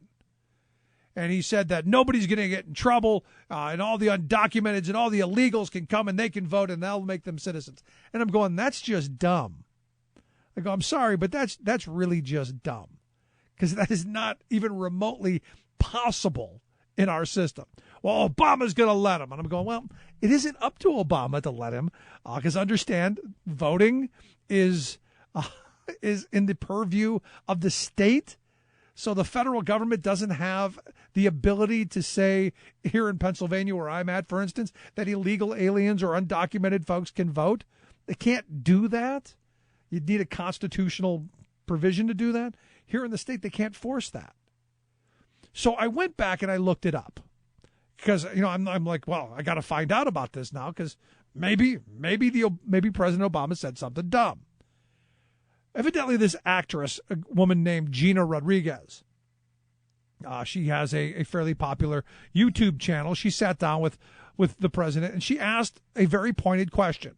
She said, many of the millennials, dreamers, undocumented citizens, and I call them citizens because they contribute to this country, are fearful of voting. She says, so if I vote, will immigration know where I live? Will they come for my family and deport us? And President Obama says, not true. And the reason is, first of all, when you vote, you are a citizen yourself. There is not a situation where the voting rolls somehow are transferred over and people start investigating, etc. He said the sanctity of the vote is strictly confidential. And he went into a much longer discussion of this woman voting. That she's a citizen, she's here, legally. If she goes and she votes, they're not going to go after your family. Now, I don't know how you then take that answer and extrapolate it into, go ahead, undocumented folks, go to the polls, and you'll magically become a citizen. I don't know how that twists around in the brain. I don't know how you, from the answer that I just read, you come up with, it's okay to vote if you're here in an undocumented fashion and you'll be citizens. I don't get it. Unless you only read the story that came with it. Because GOP USA sent me the article of Mr. President, voting doesn't make one a citizen. So you see that and you go, oh, gotta click on that. And you read through the story of which they have then positioned themselves. And then who do they cite as their expert? A right-wing talk radio host. And I'm going, wait a second, that's not an expert. Who said that she was shocked that an illegal immigrant could vote and that the president was doing it. She said, our president is a lawless president. And he's encouraging, for his own purposes and his own selfishness, people who live here and aren't documented to do something that puts in jeopardy their future chance of becoming citizens. It's his fault. Now, what I find interesting, he's got nothing to gain by being president, by having them vote. He's done. He's not standing for any more elections, not dog catcher or anything. But he's lawless and he's selfish. It's nuts. And this is the problem with what goes on in this country. We put people like this in a position of making them the expert. Scary times. Just I'll tell you, just scary times. And until we wake up and say no more and demand better, I think we're going to continue with the same kind of crazy outcomes and the same kind of dysfunction and ridiculousness that we've been seeing. Just sad stuff. Anyway, let's take a quick break. Right back after this. Stick around. You're listening to The Rick Smith Show. We're working people. Come to talk. I see trees of green, red roses too. I see them blue for me and you. And I say to myself,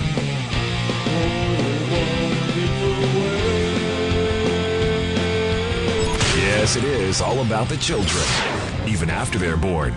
Rick Smith. This is Solidarity News on Radio Labour. This is a Radio Labor special report recorded on Tuesday, November 8th, 2016. I'm Mark Boulanger. Today is Election Day in the United States. Americans are voting for legislators at the local, state, and national levels, including somebody to replace Barack Obama as president. Labor in the U.S. is supporting the nominee of the Democratic Party, Hillary Clinton.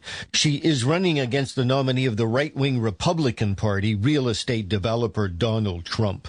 One of the reasons Labor in the United States is supporting Ms. Clinton is her opposition to the Trans-Pacific Partnership, the TPP, which is a huge trade deal of 12 countries, which was negotiated in secret to meet the needs of corporations. Richard Trumka is the president of the largest federation in the United States, the AFL-CIO. Case for Hillary Clinton stands on its own. See, the presidency is a very big deal. It requires experience, global knowledge, a sense of history, real awareness of our nation's constantly shifting social order.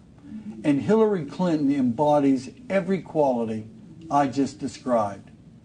Hillary has the ideas, experience, and drive to transform our economy into an engine for shared prosperity. For example, after carefully reviewing the TPP, she came to the same conclusion we did, that it's a bad deal for America's workers. She put forward the most aggressive plan for infrastructure since World War II, to the tune of millions of good new jobs. She'll reinvest in urban America to create jobs and opportunities. And she'll make sure workers can form and join unions freely and fairly. My family spent 3 generations in the coal mines of Pennsylvania. I know the feeling of setback and struggle. And I understand those who are skeptical about our institutions of power. And I share the frustration of every working person who busts their butt only to fall further behind. It's us, America's working people, who will get our country back on track. But we can't do it alone. We need a president who will empower us to reach our full potential. I believe with every fiber of my being that Hillary Clinton is the woman for the job. Hillary Clinton has been energetically courting the labor movement in her bid to become the 45th president of the United States. She spoke to a national conference of the American Federation of State, County, and Municipal Employees, AFSCME.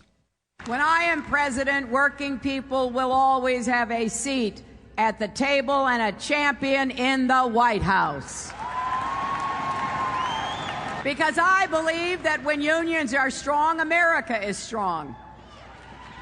Unions help build the strongest middle class in the history of the world. You pioneered the basic bargain that made our country great. You know what it is. If you work hard and do your part, you should be able to get ahead and stay ahead. And you've been on the front lines of the fight for affordable health care, safe working conditions, fair schedules, and fair wages. And I know you're not just fighting for your members. As important as that is, you're fighting for all working families. That's why it is so important that unions like AFSCME stay strong and stay on the front lines of the fight for economic justice and opportunity. Let's make sure Wall Street corporations and the super rich finally pay their fair share of taxes. And finally, let's put families first and make sure our policies match how you actually work and live in the 21st century. That means expanding Social Security, not cutting it. It means supporting working parents and finally guaranteeing equal pay for women.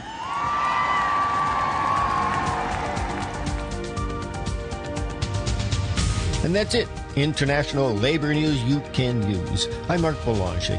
Thank you for listening. And remember, it's all about global solidarity.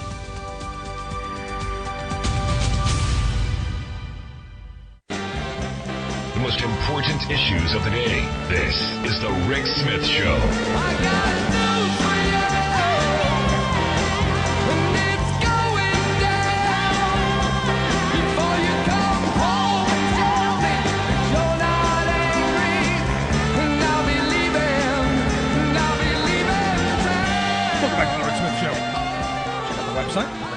RickSmithShow.com. Well, election day. Let's find out what's going on out in Ohio, because the thing is, as Ohio goes, generally in the presidential election, that's how the country goes. I got Bob Minton, Bob Ney, Talk Media News Service. Bob, thanks for taking time for us. Thank you. Well, I think this time as Florida goes, not Ohio, I think. It's going to be interesting to see what happens tonight. But, someone reminds me, and I get this, every day, where someone says, well, if Ohio goes for Trump, all the presidents have been decided by Ohio, and you can't win the presidency without Ohio. So I figured I'd throw it out there. You're there. How does it look on the ground? No, I know that's always said. A Republican cannot win the presidency unless they take Ohio, is the technical terms. Now, that we've been saying recently in last elections, so goes Ohio, so goes the nation. It was critical, right. With President Obama, for example. But why I say this time, in my assessment of Ohio, it is going to go for Donald Trump. Ohio is going for Trump. He's going to win it. Wow. Has my home state gotten that crazy? What's that? Has my home state gone that crazy? Oh, he's going to win Ohio. The voting. I'm not going to say it's going to run all night like this, but the voting's down in Cuyahoga. Your state. So Cuyahoga's voting's down. It's down in Cleveland. There's a problem. Yeah, and the other thing is that it's just the whole trade issue. Now, it didn't sink into Pennsylvania because I've argued with people Hillary Clinton will win Pennsylvania. The Republicans keep saying every election, they're going to take Pennsylvania. They will win. Hillary Clinton will win Pennsylvania. I think there's 5 states where if you look down the path of those states, you've got Hillary Clinton leaning, Florida. I don't put it in the solid it's over with category right now for a wide variety of reasons, just because it's a strange election, okay? Right. But she's definitely leaning Florida. And then you've got New Hampshire, where I put it in the lean Clinton, but he's done much better than I ever thought he would do there. And then you've got Nevada, North Carolina, critical. Here's the jackpot state, and I don't know what to make of this, but Michigan that one is something to watch. I think Michigan. Yeah, no. Again, you've highlighted a lot of things that I'm keeping my eye on tonight, because Michigan used to be a solidly blue state, but as you've had massive deindustrialization, the state has really struggled because you lost a lot of people who lived in the cities. Exactly, and what we're seeing, I think, in America is a change of not maybe huge dynamical change, but a change. Because if Hillary Clinton is elected president, I think she's going to have to look and realize and recognize that there's a lot of people angry. I'm not saying directly angry at her, but they're angry. And a lot of disenfranchised people, and there's still a yearn out there. It's not gone for a manufacturing base. And there's also a great portion of people that just don't buy into the gaga, I love trade bill attitudes that so many of our presidents have had, right. Historically, our presidents. Well, I mean, I think there's a disconnect. I mean, when you start talking about, the disconnect of the average working person and the intellectual class, if you will. Most people who went and took economics courses in the last 20 years have learned that, free trade is, or maybe even the last 30 years, that free trade, the rice and beans argument, a country that specializes, we all get more stuff and it's better for everybody. And, I remember going, I don't quite agree with the eventual outcome of everyone being better off, because it just doesn't seem to work in practice. But that's what all of us learned at Econ 101. Correct. Right. And now you're right. You've got a lot of people who are ticked off. In fact, I spent 5.5 hours today handing out literature in a very angry Republican district of people who were, look, to the point of incivility that I was concerned that somebody was going to stab me. That's how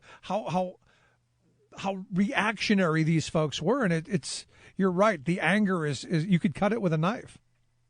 Well, it's out there. I mean, I had a person come on my Facebook and was cussing today because I put up one thing that said Donald Trump is winning. It was from an article, and then another article in the Washington Post that said Hillary Clinton is going to win. And so I put, gee, should anybody vote? And they went nuts on me because I don't know if they were a Trump supporter or what. But I'm looking at some of this stuff, and people have just, I understand passion, but boy, some people are just hot under the collar, period. I think they're just angry. Yeah. Well, do you think, and this is where I keep coming back to, do you think it's the internet that's done this? Because, even as angry as these folks were, the language didn't get to the real colorful stuff. Now they were rude and angry and all of that, but not to the level of incivility that you've alluded to. Well, the internet makes it so easy to just cuss, and somebody cussed my cousin out on the internet the other night just because she made a statement, not a bad statement, honestly, at all, and I unfriended them and things. I think it's just so impersonal and so easy. I mean, people are breaking up their marriages on Messenger and Facebook, sending messages, emails. It's become very easy to lash out, cuss, be rude, be non-civil because you're not standing there to their face. Yeah, and I gotta wonder, because I've had some people say, well, after the election we'll come back together, and I'm going, I don't know.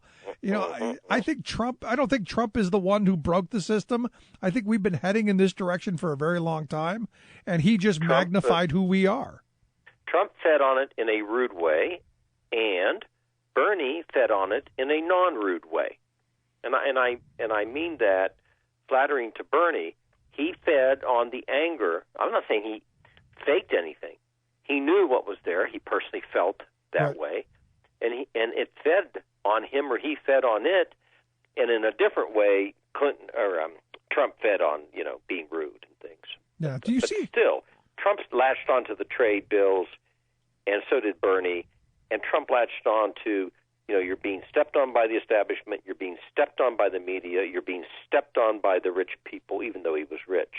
And Bernie did the same thing, not so much with the media, maybe. Yeah. But do you see a path forward? Because I got to be honest, having spent this morning, talking with people, I'm almost to the point where I don't know if there is a path forward. Because I'm a policy guy. I want to. How do we fix the problem? There's a problem. Let's fix it. I try to be solution oriented. But as a DC insider, as someone who's done this stuff, do you see something that could bring us together? An infrastructure bill, something. I only see it happening if people decide to defy the structures and join together. And I say that because I can spend a half hour on your show giving you exact examples, exactly when people did do that when I was there. Not all the time, but they did it a lot. And unless they push a lot of people aside, they're going to go to them saying, you're doing a deal with the devil, blah, blah, blah. Or a lot of people say, well, Hillary Clinton's not making the effort, or, the speaker's not making the effort.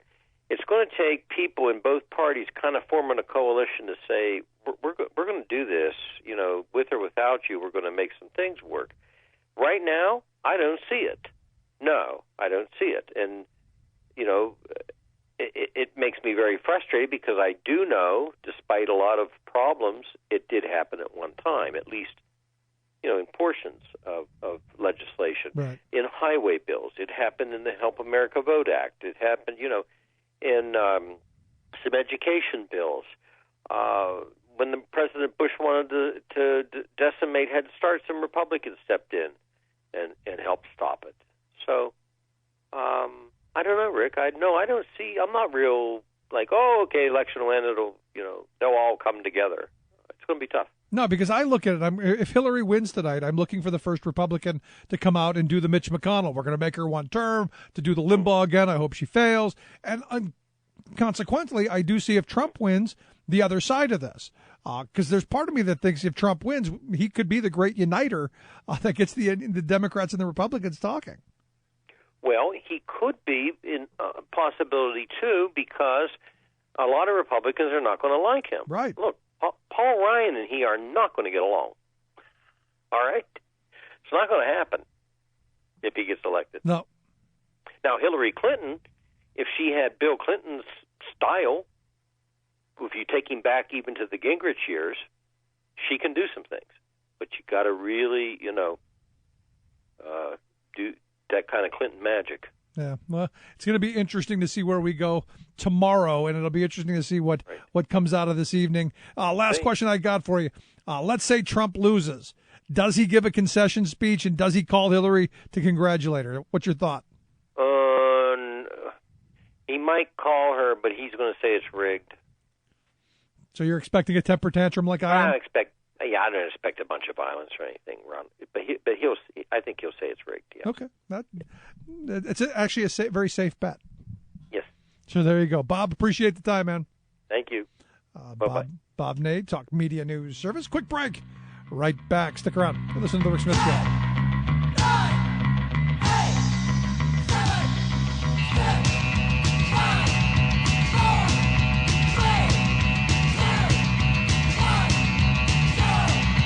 The Rick Smith Show.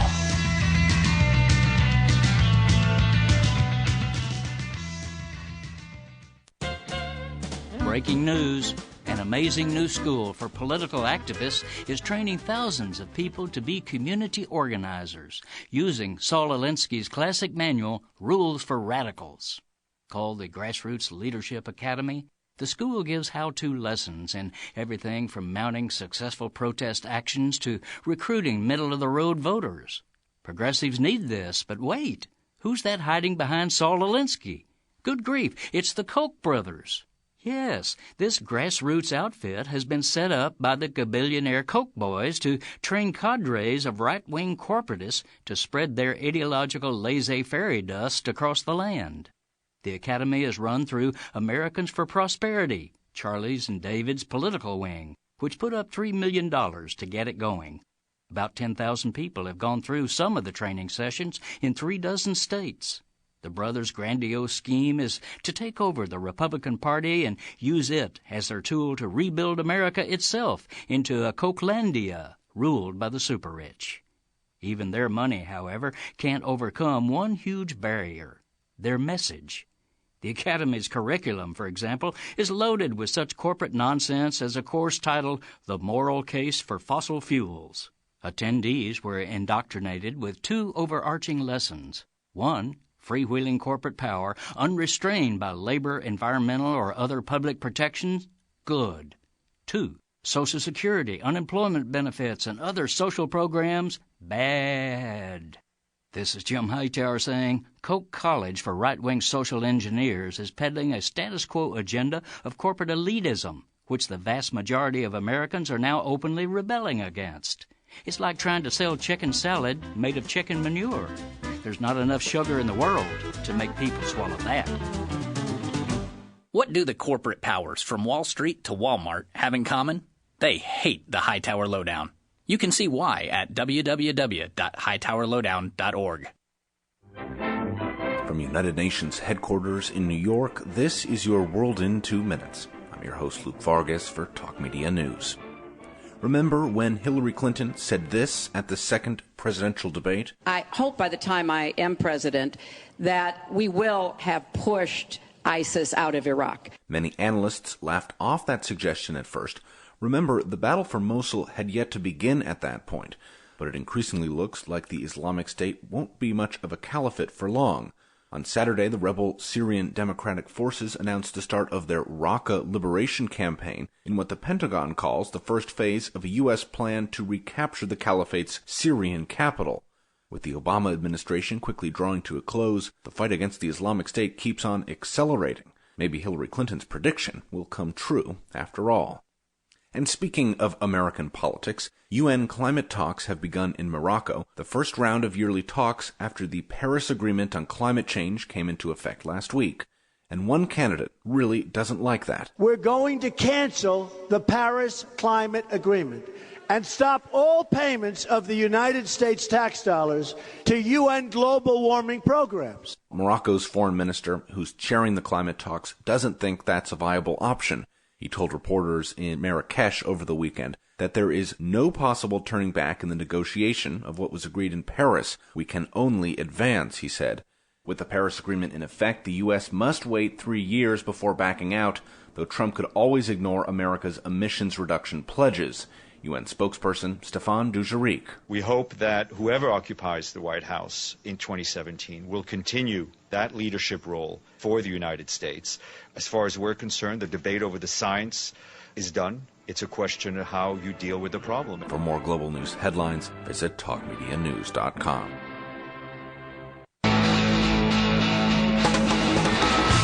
Making the blue blood see red. The Rick Smith Show.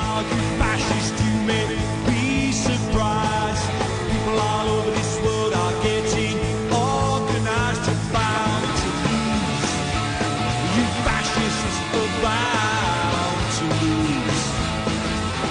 Welcome back to the Rick Smith Show. Check out the website, thericksmithshow.com. I'll tell you one thing I'm going to be thrilled about is no more TV commercials. No more of the...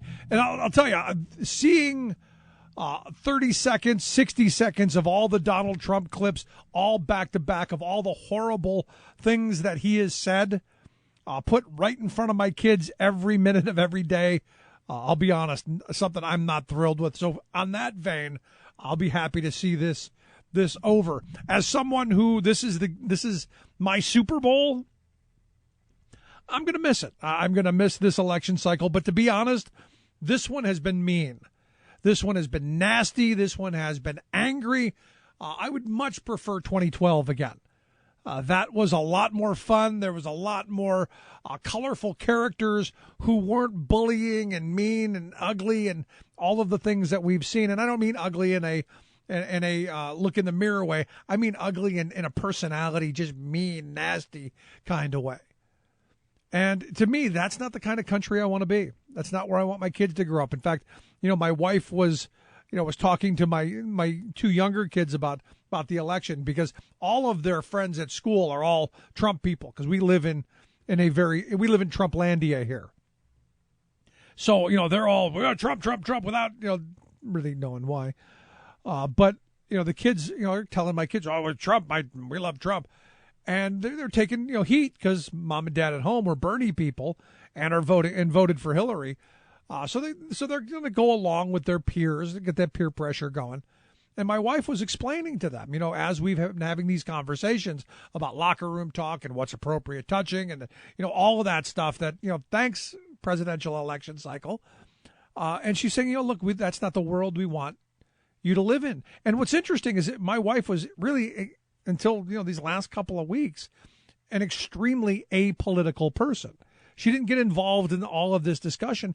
Trump has brought something out of her of going, wow, I've been listening to you say that the right wing's been pushing this kind of anti-woman, anti-minority, anti-working class agenda. Man, here it is right here. And so my wife was going, just in 100 years, women have gotten the right to vote. And she's saying, it's incredibly historic that I'm going to get to vote, and vote for a woman to be president. And my wife was trying to express upon them, the magnitude of this. And, much like in 2008, the magnitude of electing the first African American. But, and my wife, we've had this conversation of, what kind of a country we are again. We voted for the black guy before the white woman. Kind of shows, my wife says, kind of shows where we are on the pecking order. But this is historic. There's an opportunity here to make history. Also on the other side, if Trump wins, we could have the first orange president. So, again, it's a first. But, to me, it comes down to, and it's big picture stuff. It's not about anger. It's about what kind of a nation do we want to be, and can we, honestly and truthfully, can we begin to have those conversations that are so difficult to have? Can we begin to to discuss things that really, in a meaningful way, can bring us together? Because look, we all talk about wanting to be unified. We want to be one country. We love the flag, and unity's tough. All of us being on the same page, tough stuff. And we have to have real, serious conversations that I don't know we can have.